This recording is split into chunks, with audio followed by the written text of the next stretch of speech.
بستی والے دور ہی سے جر سے کارواں کا ترنم سن کر راستے پر جمع ہو گئے تھے اور جھک جھک کر مانینی کو تعظیم دے رہے تھے۔ بستی کے آخری سرے پر سردار جوبا بھی اپنے خیمے کے دروازے پر کھڑا تھا۔ مٹی کے چبوترے پر پڑا ہوا بت اب وہاں موجود نہیں تھا۔ شاید جوبا نے اسے کسی پاگل اونٹ کی پوچھ سے باندھ کر اونٹ کو صحرا میں ہانک دیا تھا۔ جب تک مانینی کا اونٹ جوبا کے سامنے نہ پہنچا، وہ اپنی گردن تاننے اور سینہ نکالے آسمان کی جانب دیکھتا رہا، جیسے اس کے نزدیک مانینی غار اہم ہو۔ پھر مانینی کے سامنے آتے ہی اس کا سر آہستہ آہستہ نیچے خم ہوا۔ مانینی نے اپنا چابک فضا میں لہرا کر اسے جھٹکا دیا۔ شراب کی آواز کے ساتھ ہی اونٹوں کی رفتار تیز ہو گئی اور وہ ریت کے بگولے اڑاتے صحرا کی بیکرا وسطوں میں گھس پڑے۔ ذرا ہی دیر میں جبرین کی بستی غبارے کارواں کے پیچھے روپوش ہو گئی۔ فضا اونٹوں کی ہمک اور گھنٹیوں کے مترنم شور سے گونج رہی تھی۔ ریت کے بگولوں میں مجھے اپنا اونٹ تک دھندلا ہوا نظر آ رہا تھا۔ میں نے آنکھیں پھاڑ پھاڑ کر مانینی کو دیکھنا چاہا، لیکن وہ نظر نہ آیا۔ آنکھوں میں گھسنے والی ریت کے ذرات مجھے آنکھیں بند رکھنے پر مجبور کیے دے رہے تھے، اور اسی لمحے ایک تجویز نے میرے ذہن میں سر ابھارا۔ میں نے اپنی آنکھیں موند لی اور اپنی تجویز پر غور کرنے لگا۔ مانینی پراسرار قوتوں کا مالک تھا۔ میں بھی لاشعور میں اس سے خوف زدہ تھا، لیکن اس سے نجات پا لینے کی موہوم سی امید بھی میرے لیے حوصلہ افزا تھی۔ میں جتنا سوچتا رہا، میرا عزم اس قدر پختہ ہوتا رہا، اور میں جبرین سے مناسب حد تک دور نکل آنے کا انتظار کرنے لگا۔ پھر اچانک فضا مانینی کی تیز آواز سے گونج اٹھی۔ اس روز پہلی بار مجھے اندازہ ہوا کہ اس کرخت اور ہیبت ناک بوڑھے کے گلے میں ترنم کا سوز بھی پایا جاتا ہے۔ وہ لہک لہک کر صحرا نشین محمل سواروں کا نغمہ گا رہا تھا۔ اس کی آواز آہستہ آہستہ تیز ہوتی گئی، اور ہدی کی لے بلند ہونے کے ساتھ ساتھ اونٹ بھی مست ہو کر ہوا سے باتیں کرنے لگے۔ ویران اور خاموش صحرا میں کارواں کی گھنٹیوں کا شور اور مانینی کی ہدی خوانی نے عجیب اور پراسرار سما باندھ دیا۔ مانینی اپنی صحرائی گیت میں کھویا ہوا تھا۔ محملوں میں بیٹھی ہوئی سہمی سکڑی کنیزیں اپنے غیر یقینی مستقبل اور گمنام منزل کے اندیشوں میں گھری ہوئی تھی۔ مستی میں آئے ہوئے اونٹ ہچکولے کھاتے تیزی کے ساتھ جبرین سے دور اور جبل کی بستی سے قریب ہوتے جا رہے تھے۔ ہر ایک اپنی اپنی محویت میں گم تھا، اور میرے لیے کچھ کر گزرنے کا یہ بہترین موقع تھا۔ آزادی کی زندگی کی لگن مجھے بار بار کچھ کر گزرنے پر اکسا رہی تھی۔ آسمان کی بلندیوں تک اڑتے ہوئے ریت کے طوفانی بگولوں کے عقب میں دھندلا ہوا سورج تھکے تھکے قدموں سے مغرب کی جانب جھکتا جا رہا تھا۔ میرے قیاس کے مطابق ہمیں جبرین کو چھوڑے ہوئے 3-4 گھنٹے گزر چکے تھے۔ میں نے غیر ارادی طور پر مڑ کر ایک بار پیچھے کی جانب دیکھا، اور پھر احتیاط کے ساتھ اپنے اونٹ کے کوہان کے پیچھے سے اچھل کر اونٹ کی گردن سے لپٹ گیا۔ میرا اونٹ زور سے بلبلایا۔ اس کی گھنٹیوں کا شور اپنا تسلسل توڑ کر بے ربط ہو گیا۔ خوف اور سنسنی کے باعث میرا دل اچھل کر حلق میں آ گیا۔ میں کئی ثانیوں تک سانس روکے اسی واقعے کا منتظر رہا، لیکن کچھ نہ ہوا۔ پھر میرا اونٹ اعتدال پر آ گیا تھا۔ اس کی گھنٹیاں دوبارہ ربط میں آ چکی تھی، اور بوڑھا مانینی مسلسل ہدی خوانی کیے جا رہا تھا۔ یوں لگ رہا تھا وہ اپنے نغمہ کے زور سے جبل تک کی 2 روز کی مسافت 1-1.5 پہر میں ہی پوری کر لینا چاہتا تھا، تاکہ کنیزوں کا نیلام کر کے جلد از جلد جبرین واپس لوٹ سکے۔ مجھے خوب یاد تھا کہ میرا منہ بولا باپ ایک اونٹ پر سے گرنے کے باعث ہی ہلاک ہوا تھا، اور میری ذرا سی غلطی میری گردن بھی توڑ سکتی تھی۔ میں بہت آہستہ آہستہ اونٹ کی گردن پر آگے سرکتا رہا۔ درمیان میں سامان سے لدے ہوئے اونٹ اور غبار کا طوفان حائل ہونے کے باعث کنیزوں کے لیے ممکن نہ تھا کہ وہ مجھے دیکھ لیتی۔ میرا اونٹ اپنی گردن پر بوجھ محسوس کر کے خاصا پریشان تھا، لیکن اس کی نکیل کی رسی اگلے اونٹ سے بندھی ہوئی تھی، اس لیے اپنی وحشت کے باوجود وہ قافلے کی رفتار سے بھاگتے رہنے پر مجبور تھا۔ جب میرے لیے مزید آگے سرکنا ممکن نہ رہا تو میں نے ہاتھ بڑھا کر اپنے اونٹ کی نکیل ٹٹولی، اور میرا دل خوشیوں سے بلیوں اچھلنے لگا۔ پہلے ہی کوشش میں اس کی نکیل میرے ہاتھ میں آ گئی۔ میں نے نکیل کی مدد سے اپنے اونٹ کی رفتار قدرے تیز کی، اور جب نکیل خاصی ڈھیلی محسوس ہونے لگی تو میں نے اپنے اگلے اونٹ کی داہنی جانب آگے بڑھنا شروع کر دیا۔ چند ہی منٹ میں میری کوشش برابر ہوئی، اور میں نے ایک جھٹکا دے کر اپنے اونٹ کی نکیل کا آخری سرا اگلے اونٹ پر لدے ہوئے سامان میں سے نکال لیا۔ اس مرحلہ پر نخلستان کی محنت نے میرا ساتھ دیا، کیونکہ وہاں میں نے اپنے ہاتھوں سے اونٹوں کی نکیلیں ایک دوسرے سے باندھی تھی۔ اب میرا اونٹ کارواں سے الگ ہو چکا تھا۔ میں احتیاط اور تیزی کے ساتھ واپس کوہان کی طرف سرکا۔ نکیل تک میرے دانتوں میں دبی ہوئی تھی، لیکن میرا اونٹ قافلے کی روانگی ابھی باقی اونٹوں کے پیچھے دوڑا جا رہا تھا۔ کوہان تک پہنچ کر میں پلٹا اور پھر اپنی جگہ تک آ گیا۔ بوڑھے مانینی کی گونجیلی آواز میں اب دھیماپن آ گیا تھا۔ یوں لگ رہا تھا وہ سانس ٹوٹنے کے باعث ذرا ہی دیر میں خاموش ہونے والا ہے۔ پھر میں نے اچانک اپنی اونٹ کی نکیل کھینچی۔ گھنٹیاں زور سے چیخیں۔ میرا اونٹ تکلیف سے بری طرح بلبلایا اور پچھلی ٹانگوں پر رکتا چلا گیا۔ اپنے اونٹ کی وحشت زدہ بلبلاہٹ پر میرے ہاتھ پاؤں پھول گئے۔ کارواں کی گھنٹیوں کا شور حالانکہ بہت تیز تھا، لیکن میرے اونٹ کی آوازیں اس پر حاوی تھیں۔ جتنی دیر میں میرا اونٹ ٹھہرا، اس وقت تک مانینی کا کارواں خاصا دور نکل چکا تھا۔ پھر شاید مانینی کو میری کوشش کا علم ہو گیا۔ آگے جاتا ہوا کارواں تیزی کے ساتھ رکنے لگا۔ فضا اونٹوں کے شور سے گونج اٹھی۔ میرے لیے فیصلہ کن لمحات آ چکے تھے۔ جتنی دیر میں مانینی اپنے اونٹ کو قافلے سے علیحدہ کر کے میرے تعاقب میں ڈالتا، مجھے دور نکل جانا چاہیے تھا۔ میں نے فوراً اپنے اونٹ کو داہنی جانب گھما کر پوری صورت سے صحرا میں دوڑا دیا۔ مجھ سے فرار ممکن نہیں حسین، فضا میں مانینی کی قہر سے لرزتی ہوئی آواز گونجی۔ میرے ہاتھ بہت دراز ہیں، تو جلد ہی میرے قدموں میں ڈال دیا جائے گا۔ میں نے مانینی کی پرواہ نہیں کی۔ میں اس کے کارواں سے علیحدہ ہو چکا تھا۔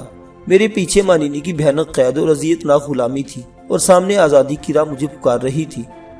میں مڑ کر دیکھے بغیر اپنے اونٹ کو پوری رفتار سے آگے دوڑاتا رہا۔ میرے اعصاب ناقابل بیان جوش طاری تھا، اور میں جلد از جلد اتنی دور نکل جانا چاہتا تھا کہ مانینی اور اس کے کارواں کی آوازیں بھی میرے کانوں تک نہ پہنچ سکیں۔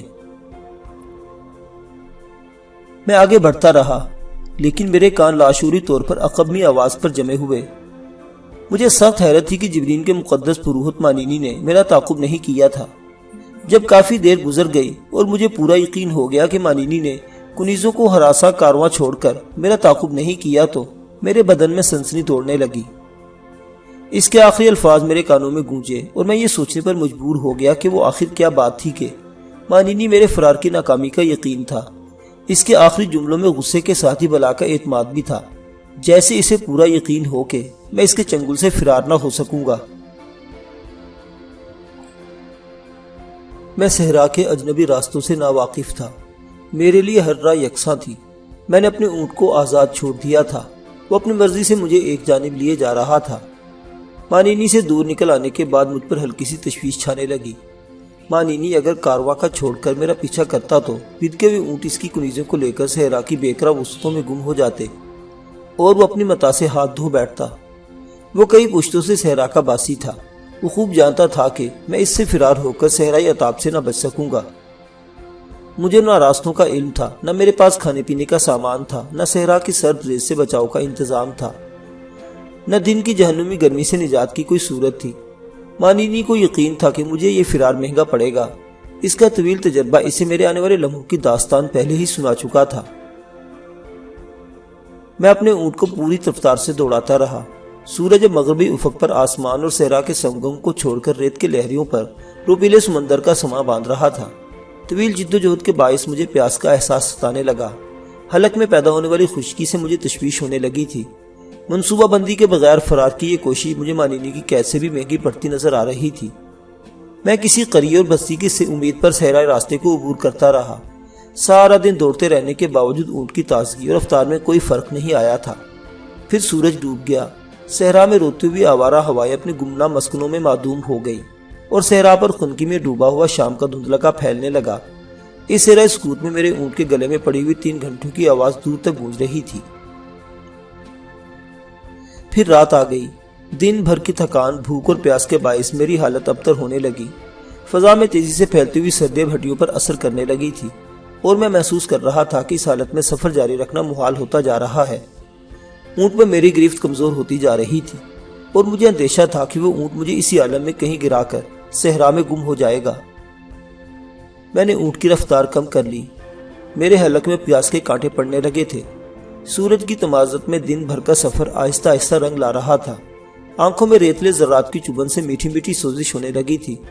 میری آبلابا نگاہیں حسرت اور بے چینی کے ساتھ رات کے پرہول اندھیرے میں ہر طرف اٹھ رہی تھی، لیکن وہاں کسی طرف زندگی یا روشنی کے آثار نہیں تھے۔ وہ ریگزار رات کی سیاہی میں ڈوب کر صحرائی ظلمات میں بدل چکا تھا، جہاں ہر طرف ابدی سناٹا اور سکوت حکمران تھا۔ آہستہ آہستہ میری حالت غیر ہونے لگی۔ دن کی روشنی میں سورج کے سہارے سمتوں کا تعین آسان تھا، لیکن میں ستاروں کی مدد سے راستہ تلاش کرنے کا اہل نہیں تھا۔ میری نا تجربہ کار نگاہوں کے سامنے سے آسمان پر چمکتے ہوئے بے شمار تارے بالکل یکساں تھے اور ان سے کسی رہبری کی امید فضول تھی، اور رہبری بھی اسی صورت میں کام آتی جب مجھے کسی منزل و ٹھکانے کا علم ہوتا۔ میرے لیے تو ہر سمت اجنبی تھی۔ آخر کار میں نے اپنے اونٹ کو روک لیا اور نیچے اتر پڑا۔ دن بھر سورج کی تپش میں جلتی ہوئی ریت سے سوندھی سوندھی خوشبو پھوٹ رہی تھی۔ میرے برہنہ پاروں نے ریت کی خنکی محسوس کی۔ سرد ہواؤں میں بڑھتی ہوئی خنکی کی رفتار سے ظاہر تھا کہ جو رات ڈھلتی جائے گی، صحرائی ہوائیں ناقابل برداشت ہوتی جائیں گی۔ میں نے وہیں رک کر رات گزار دینے کا فیصلہ کر لیا۔ کھلے آسمان کے نیچے صحرا کی ٹھنڈی ریت پر میں نے اپنے اونٹ کی نکیل اپنی پنڈلے سے باندھ لی اور خود اونٹ کی آڑ میں ریت پر دراز ہو گیا۔ وہ ریت پر بیٹھا اس طرح جگالی کر رہا تھا جیسے وہ ان لمحات کے لیے پیدا کیا گیا ہو۔ ہر طرف سکوت اور ایکچانیت کا دور دورہ تھا۔ ریت پر کروٹیں بدلتے ہوئے اور تاروں بھرے آسمان کو تکتے تکتے مجھ پر غنود کی چھانے لگی اور پھر میں نیند کی آغوش میں کھو گیا۔ گہری نیند تو نہ آ سکی، ہاں بھوک اور پیاس نے تھکن سے مل کر غنود کی تاری کر دی۔ اسی عالم میں ایک بار پھر میرے بدن کو تیز جھٹکا لگا۔ ہڑبڑا کر آنکھیں کھولی تو میرا اونٹ گردن جھکائے ہوئے کھڑا تھا۔ اس پر عجیب سی بے چینی تاری تھی، جو لگ رہا تھا جیسے وہ نکیل توڑا کر کسی نامعلوم منزل کی جانب فرار ہو جانے کے لیے بے چین ہو۔ میں نے اسے پچکار کر بڑی مشکل سے ریت پر بٹھایا اور خود ایک مرتبہ پھر اپنی شکستہ حالت کو بھول جانے کی کوشش کرنے لگا۔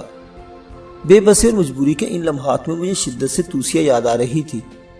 اسے میرے قریب آئے ہوئے کافی وقت گزر چکا تھا۔ تالیس کے مجسمے لے جانے کے بعد سے وہ مجھ سے نہیں ملی تھی۔ مجھے یقین تھا کہ اسے ذرا بھی مہلت ملتی وہ سیدھی میرے پاس دوڑی ہوئی آتی، لیکن مانینی مجھے بتا چکا تھا کہ اس نے توسیہ کی مظلوم روح کو گمنام آتش فشانوں کے دہانے میں قید کر دیا ہے۔ اس بیچاری کا جرم صرف یہ تھا کہ وہ میری محبت میں گرفتار ہو گئی تھی اور مانینی کے چنگل میں قید ہونے کے باوجود زینوں کا پیکر چرا کر میرے پاس آتی رہی تھی۔ غنودگی کے عالم میں میں انہی خیالات میں غلطاؤں پیچا تھا کہ اچانک مجھے یوں محسوس ہوا جیسے کوئی مجھے نرم اور ٹھنڈی ریت پر کھینچ لیے جا رہا ہے۔ بے ساختہ چیخ کے ساتھ میری آنکھ کھل گئی اور میں فضا میں اپنے اونٹ کی غضبناک آواز سن کر کانپ اٹھا۔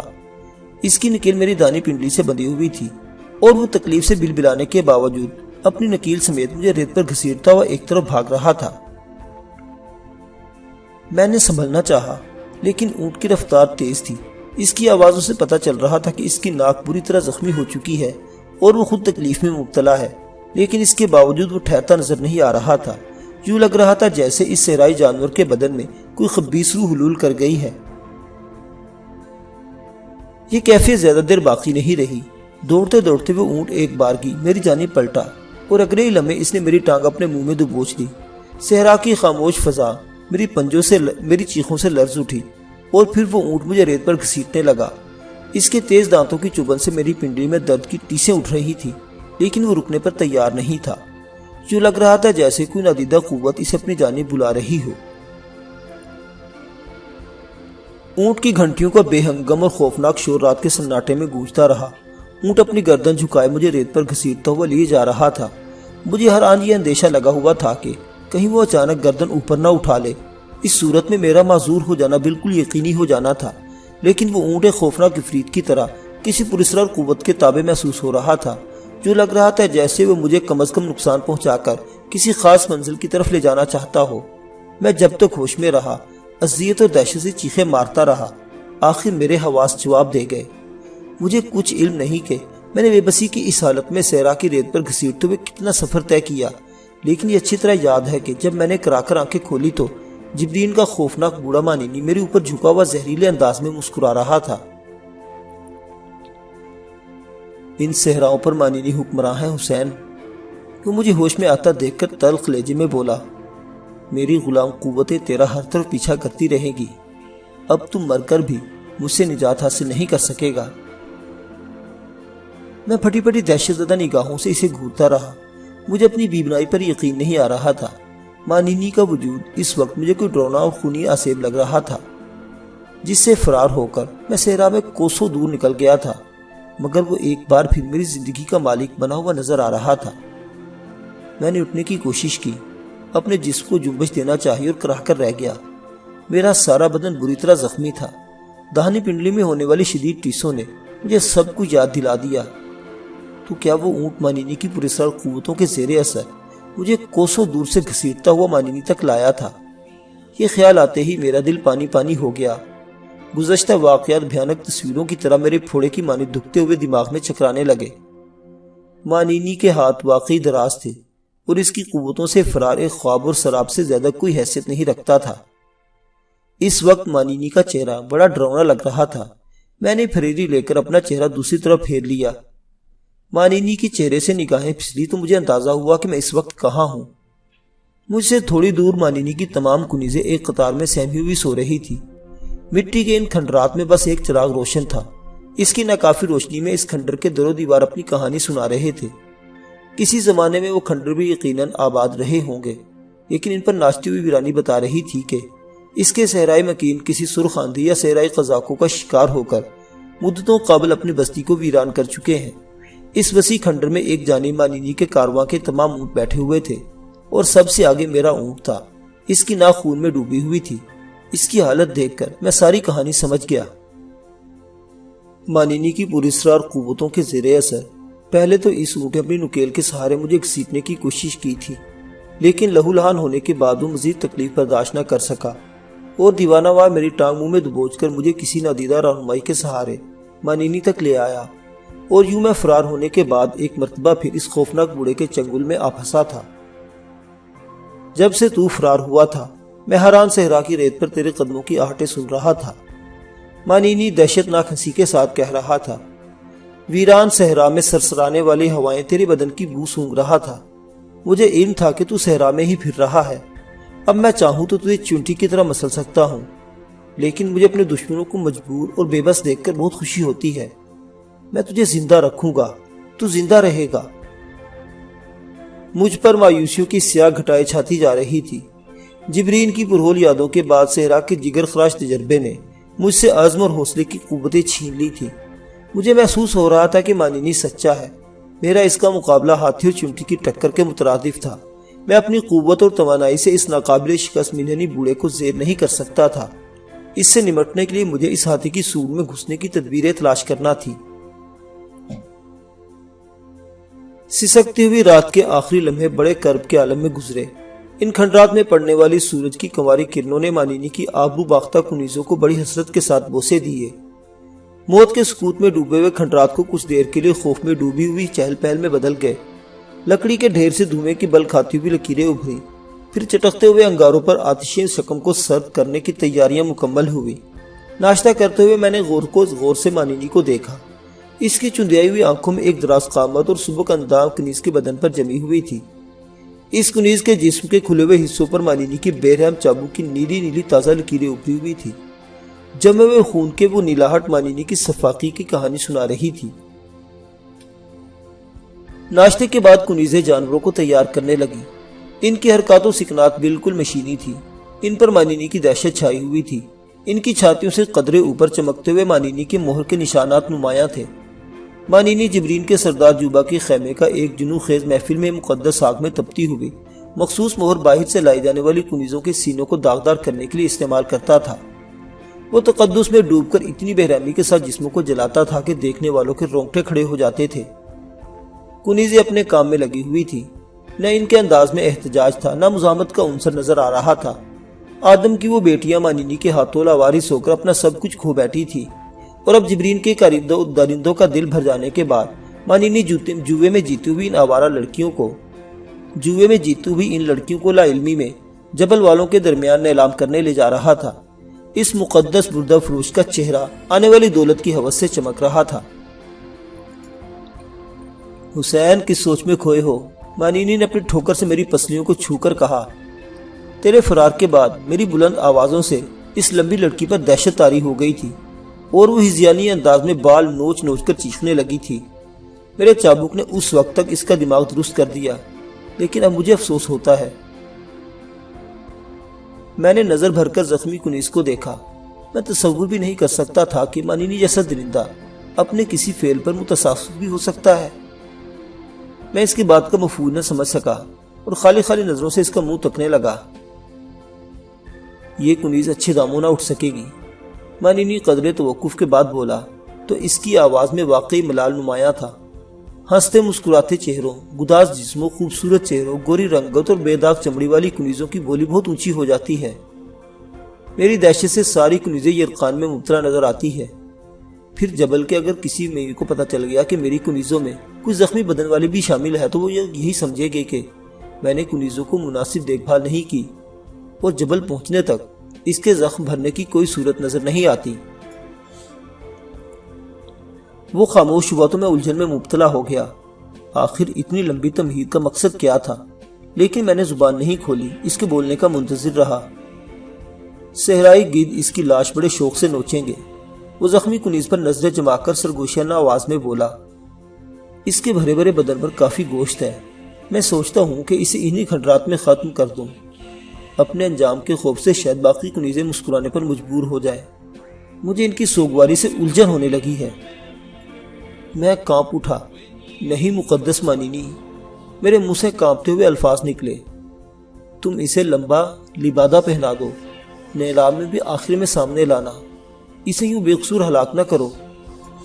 بے قصور؟ وہ زور سے ہنس پڑا۔ کنیزیں اس کی آواز پر دہشت سے اچھل پڑی۔ کئی لڑکے کے ہاتھوں سے سامان چھوٹ گیا۔ پھر اس نے قریبی سے اپنا چابک اٹھا لیا اور دراز قامت کنیز کو مخاطب کر کے زور سے چلایا، او ام الخنزیر، ادھر میرے قریب آ۔ اس نے ایک نظر مانینی کو دیکھا، پر اس کے ڈرونے چابک کو دیکھتی سحر زدہ انداز میں اس کی طرف بڑھنے لگی۔ دہشت سے اس کا چہرہ اور ہونٹ سفید پڑ گئے تھے، پنڈلیاں بری طرح کانپ رہی تھی۔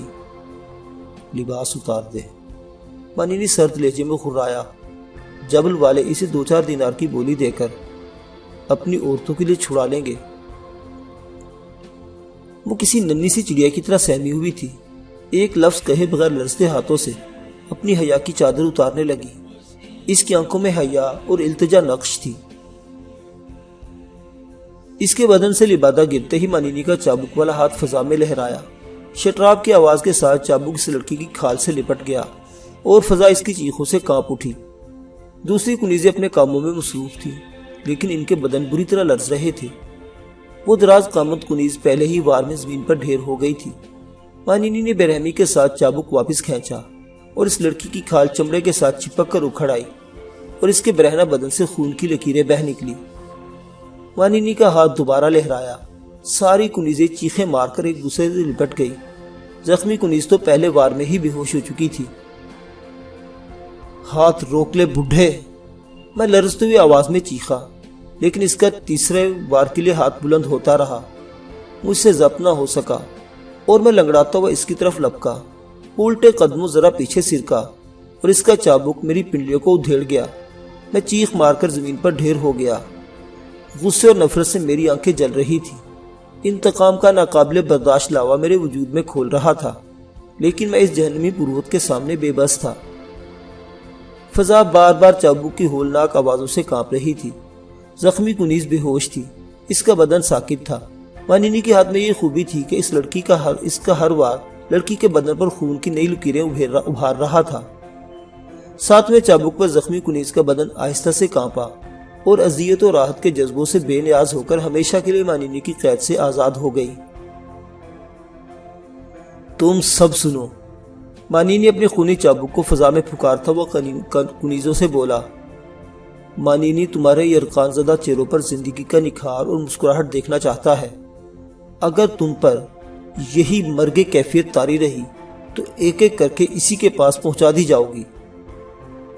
وہ اپنی ہدایت کا رد عمل دیکھے بغیر مٹی میں اپنا چابک صاف کرنے لگا۔ اس روز میں نے زندگی میں پہلی بار اور شاید آخری بار لرزا دینے والا منظر دیکھا۔ اب کنیزوں کی جانب مانینی کی پوچھ تھی، لیکن ان کی دہشت سے پھٹی ہوئی آنکھوں کے اور ان کے سوکھے ہوئے ہونٹ پھیل گئے تھے۔ موت کے پسینوں میں نہائی ہوئی لڑکیاں مسکرانے کی رحم انگیز کوششیں کر رہی تھی۔ بعض کی آنکھوں سے آنسو رواں تھے، لیکن ہونٹ پھیلے ہوئے تھے، جیسے مانینی کی نادیدہ قوتیں ان کے جبڑوں میں انگلیاں پھنسا کر ان کے دہانے چیر رہی ہوں۔ کھنڈرات سے روانگی کے وقت ہر ایک دم بخود تھا۔ وہاں کھیلا جانے والا خونی ڈرامہ ہر ایک کے ذہن میں چپکا ہوا تھا۔ جب اونٹ ہمک کر زمین سے اٹھے تو گھنٹیوں کی گونج میں بھی اس بے گناہ کنیز کی چیخوں کا آہنگ رچا ہوا محسوس ہوا، جس کا جرم یہ تھا کہ اس کا بدن مانینی کے ہاتھوں داغدار ہو گیا تھا۔ قافلہ باہر نکلتے ہی کھنڈرات کی خشک اور شکستہ دیواروں پر بیٹھے ہوئے گدوں نے مسرت سے کری آوازیں نکال کر اپنے محسن مانینی کو پرجوش طریقے پر الوداع کہا، اور میں ایک دیوار کی اوٹ سے مظلوم کنیز کی برہنہ لاش پر ان گدوں کو منڈلاتے دیکھا اور میرا اونٹ پھر آگے نکل گیا۔ ان گدوں کی آوازیں کافی دور تک ہمارا تعاقب کرتی رہی۔ میں پہلے کی طرح قافلے کے آخری سرے پر تھا۔ میرا زخمی اونٹ چارے کے بغیر بھی پہلے جیسی رفتار سے چل رہا تھا۔ میرے لیے اس صحرا کی ہر سمت یکسانیت کا راج تھا، لیکن مانینی صحرا کا کیلا تھا۔ مجھے یقین تھا کہ وہ آنکھیں بند کر کے بھی سفر کرے تو مقررہ وقت سے پہلے ہی جبل جا پہنچے گا۔ زخموں اور مسلسل سفر سے چور بدن ریت کے ذروں کے سبب سے چٹک رہا تھا۔ مشکیزوں میں صرف اسی قدر پانی تھا کہ پینے کا کام دے سکتا تھا۔ ابھی تک اونٹوں کو بھی پانی نہیں پلایا گیا تھا۔ ہاں، سفر شروع کرنے سے پہلے قابل جبرین کے نخلستان میں انہیں سیر کر دیا گیا تھا۔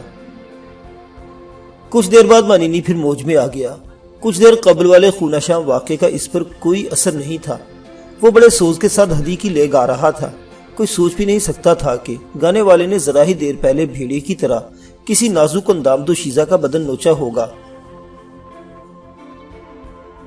مانینی کی آواز بلند ہوتے ہی اونٹوں نے اپنی گردنیں نیچی کی اور ان کی چال تیز ہونے لگی۔ ان کے قدموں سے اڑنے والی ریت کے بگولے بھی گہرے ہوتے جا رہے تھے۔ گھنٹیوں کی آواز بتدریج اونچی ہو رہی تھی۔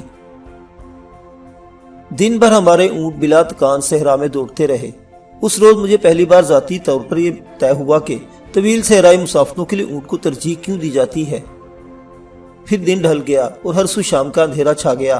سورج کی روشنی میں بیکراں سمندر کی طرح چمکتا ہوا اور انگڑائیاں لیتا ہوا صحرا پرسکون ہوتا جا رہا تھا، اور میں جانتا تھا کہ اس شام کے چاند کی آخری شب طلوع ہونے والی ہے۔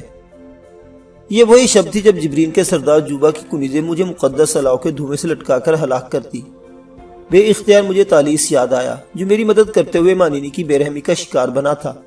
کون جانے کہ جبرین کی فضائیں ابھی تک اس پاگل کی چیخوں سے گونج رہی تھی یا وہ ہلاک ہو چکا تھا۔ اپنی قید کے دوران مجھے اتنا اندازہ تو ہو چکا تھا کہ سردار جوبا کی اپنی بیٹی زینو سے محبت ہے۔ گو ایک مرحلے پر اپنی جان کے خوف سے اس کے آبرو لٹانے پر بھی تیار تھا، لیکن میرا قیاس تھا کہ ایک بار پھر حالات پر گرفت مضبوط ہوتے ہی اس نے اپنی بیٹی کو جبرین والوں کے ہوسناک نظروں سے محفوظ کر لیا ہوگا۔ اور اس سے بڑھ کر مجھے اپنی توسیہ کا شدت سے انتظار تھا۔ وہ بیچاری نہ جانے کہاں اور کس حال میں مانینی کی سزائیں جھیل رہی تھی۔ میں انہی خیالات میں کھویا رہا اور کارواں برق رفتاری سے جبل کی جانب بڑھتا رہا، جہاں ایک نئی کہانی میری منتظر تھی، اور میں آنے والے ہولناک لمحات سے قطعی بے خبر تھا۔ سورج غروب ہونے کے ساتھ کچھ وقفے بعد فضا میں اچانک مانینی کی آواز گونجی، نوید سن لو کہ بستی قریب آ چکی ہے۔ مانینی فضا میں اجنبیوں کی بو سونگ رہا ہے۔ میرا دل بے اختیار اچھل پڑا۔ میں نے غبار کے عقب سے سامنے کسی بستی کے آثار دیکھنا چاہے، لیکن بے سود۔ اندھیرے کی پھیلتی ہوئی چادر میں وہاں کسی آبادی کے آثار نہیں تھے، لیکن مانینی کے بارے میں میرا تجربہ کہتا تھا کہ وہ سچ کہہ رہا ہے۔ وہ میلوں دور سے بو سونگ لینے والی حیوانی قوت کا مالک تھا، اور مجھے کوئی شک نہیں تھا کہ ہمارا کارواں وقت سے پہلے ہی جبل کی بستی میں داخل ہو جائے گا۔ کچھ دیر بعد سامنے بہت روشنی کے دھندلائے ہوئے نقطے نظر آنے لگے، اور میں اپنے ذہن میں جبل کی خیالی تصویریں بنانے لگا۔ ہم آج رات ہی جبل میں داخل ہوں گے۔ یہ رات کھلے آسمان کے بجائے کسی سرائی کی چھت کے نیچے بسر ہوگی۔ مانینی کی آواز نے ایک بار پھر مجھے چونکا دیا اور مجھ پر نامعلوم سا اضطراب چھانے لگا۔ روشنی کے دھندلائے ہوئے نقطے آہستہ آہستہ واضح ہوتے جا رہے تھے۔ میرے دل میں غیر ارادی طور پر یہ خواہش ابھر رہی تھی کہ کاش اونٹ پل بھر میں یہ فاصلہ طے کر لے۔ اس وقت میں نے اپنے جذبے کو جبرین والوں کی وحشت سے فرار کی خواہش پر معمور کیا، لیکن آنے والے دنوں اور لمحوں نے ثابت کر دیا کہ یہ جبرین سے نفرت نہیں بلکہ جبل کی پراسرار کشش تھی جو میرے دل میں ایسے جذبے جگا رہی تھی۔ سیاہ آسمان پر چمکتے ہوئے تاروں کی مدھم چھاؤں میں اب جبل کی بستی کے اونچے اونچے مکان نظر آنے لگے تھے۔ چاند کی آخری شب جبرین والوں کے مقدس علاؤ پر زندگی اور موت کی کشمکش میں گزارنے کے بجائے میں جبل کی کسی سرائے میں بسر کرنے والا تھا۔ میرا دل خوشی سے بلیوں اچھل رہا تھا۔ 2 روز کی طویل صحرائی بھاگ دوڑ کے بعد میں ایک ایسی بستی پہنچنے والا تھا جہاں صرف خوخار مانینی ہی نہیں بلکہ اور انسان بھی ہوتے۔ کارواں کی گھنٹیوں کا شور ہمارے جبل میں داخل ہونے سے قبل ہماری وہاں آمد کا اعلان کر چکا تھا۔ جب جبل کے روشن حویلوں نے آبادی کا روپ دھارا تو گندمی رنگت اور سیاہ جسموں والے بچوں کی ایک فوج بستی سے باہر بے چینی سے ہمارے کارواں کی منتظر تھی، اور ان کے درمیان بہت سے ناقہ سوار نوجوان بھی نظر آ رہے تھے۔ ان کے چہروں پر تجسس اور حیرت نمایاں تھا۔ بستی سے کئی فرلانگ باہر جب ان کے درمیان پہنچے تو انہوں نے مسرت بھرے نعروں سے ہمارا استقبال کیا۔ نوجوانوں کی نگاہیں محملوں کے گرد آلود پردوں پر داخل ہوئی اور مانینی کے عقب میں کنیزوں کے حسین پیکر دیکھ کر ان کے چہرے مایوسانہ انداز میں چمکنے لگے۔ مانینی نے قافلے کی رفتار سست کر دی۔ بچے شور مچاتے اور نوجوان اپنی اونٹنیاں دھکیلتے محملوں سے لگائے چل رہے تھے۔ مانینی نے ایک بار پھر پلٹ کر دیکھا لیکن کچھ نہ بولا۔ ہنس ہنس کر وہ بچوں سے باتیں کر رہا تھا۔ اس کے لہجے میں شوخی اور زندگی نمایاں تھی۔ خوفناک بوڑھا نہ جانے کہاں گم ہو چکا تھا۔ پھر ہم جبل کے دروازے پر پہنچ گئے اور میری نگاہوں میں حیرت سمٹ آئی۔ مانینی نے سامنے پھیلے ہوئے مکانوں کی جانب دیکھا اور اس کے منہ سے متحیرانہ سی آواز نکلی، ارے یہ کیا؟ شاید ہم غلط جگہ پر آ گئے ہیں۔ معزز سامعین حضرات، یہ حیرت انگیز اور پراسرار داستان ابھی جاری ہے۔ بقیہ واقعات اگلی قسط میں۔ دیکھتے رہیے اردو داستان۔ اللہ حافظ۔